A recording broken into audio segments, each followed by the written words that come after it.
Often imitated and frequently duplicated, the Seagull 1963 mechanical chronograph. Old line watches.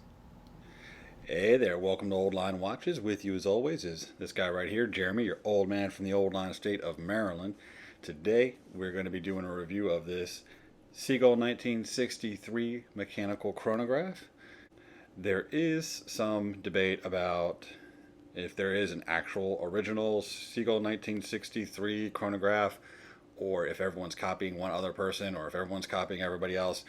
Other people have covered this way better than I could, so I'm just going to move right past that and say, much like anything with AliExpress, buy the seller. Make sure you buy from someone reputable, and you will probably get something you're satisfied with. I will be putting a link to the AliExpress store where I bought this. It will be an affiliate link where I will get a small percentage of the sale, and you will not pay any more for it though.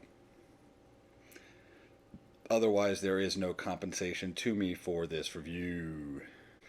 If you're enjoying my content, please of course give me a subscribe, a like, leave a comment, hit the bell, you know all that stuff that everyone says. Stats and specs. Alright, digging right in here. Advertised as the 38 mil, but is actually 37. With a long for its size 47.2 lug to lug measurement, 18 millimeter lugs, and completely okay for mechanical chronograph, 14.6 millimeters thick. On the supplied Milanese strap, it weighs in at 83.6 grams.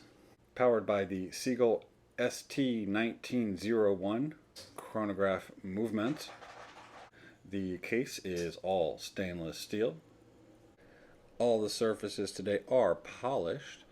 The case itself is fairly thick, including that big old bubble sapphire, or big old bubble crystal. It has a pretty slim mid case to it though. It has slender, almost delicate lugs, which have a good curvature to them to present a nice fit despite the height of the piece. It is protected by a beautiful acrylic double dome crystal. Absolutely gorgeous, nice and warm. It has a push-pull hand-wind crown with a star logo etched onto it. Chronograph pushers are simple and responsive. The main crown is a little bit small for winding, and that's kind of important with a hand wind, but not so much that it's a problem. What may or may not be a basic stat line on the case back, because I do not read Chinese. It does advertise the 1963 heritage and the 3 atmosphere of water resistance, so don't go swimming. The absolute reason for buying this though is to see that gorgeous mechanical chronograph.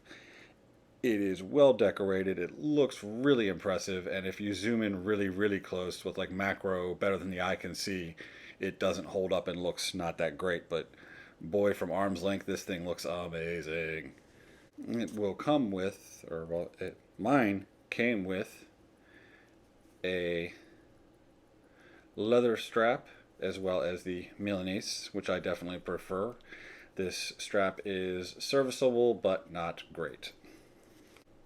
The dial is a warm champagne color with applied Arabics at the evens and triangles at the odds, except where obliterated by the subdials.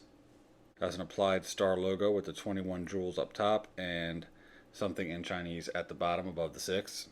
A perfectly serviceable minute track all around printed. Printed chronograph subdials with a 30-minute chronograph at the 3 and the running seconds at the 9. The hands on the main pinion are basic unloomed sticks, red on the second hand, blued for the hour and minute. Blued hands as well on the subdials with a little decorative counterweight to them.